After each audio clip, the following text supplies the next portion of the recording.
The German soldiers took out their electric welders and tried to burn through the 2-meter-thick iron door, but to no avail. So the Germans swung their electric drills and drilled into the iron door, but the door remained completely unmoved. At this point, the German commander became very anxious because the British soldiers inside were installing explosives, attempting to destroy the German artillery. Soon the British had set up the explosives, but to avoid mistakes, the soldiers decided to create another bomb trap. They connected the detonation wires to the pulleys at the bottom of the elevator. This way, when the Germans transported the shells, the two wires would connect and detonate the explosives in the fortress's ammunition depot. They covered the detonation wires with oil. At this point, the Germans were about to burn through the iron door. The two must retreat quickly. As the soldier was leaving, he casually placed a fake mouse under the cannon. Once everything was ready, the soldier threw his gun off the cliff and began climbing down the rope. At this point, the Germans had already burned through the iron door. The soldier fired through the burned hole and then forcefully pushed open the iron door. A large number of Germans rushed in and fired wildly at the British soldiers on the cliff. The British soldiers could only jump into the sea and swam desperately toward the fishing boat. As the two men successfully boarded the fishing boat, the Germans immediately turned on the searchlights and fired wildly at the fishing boat.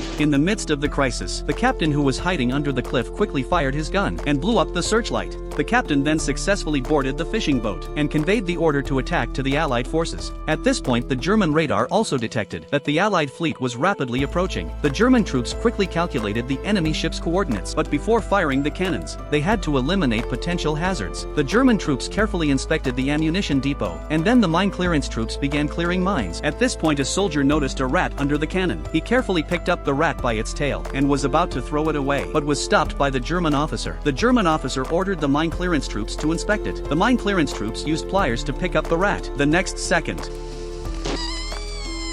fortunately, it was only a smoke grenade. At that moment, a German soldier suddenly reported that he had discovered explosives installed by the British. He took off his gloves and touched the British explosives. After removing the fuse, he immediately relayed the order to fire. The soldiers quickly moved the shells out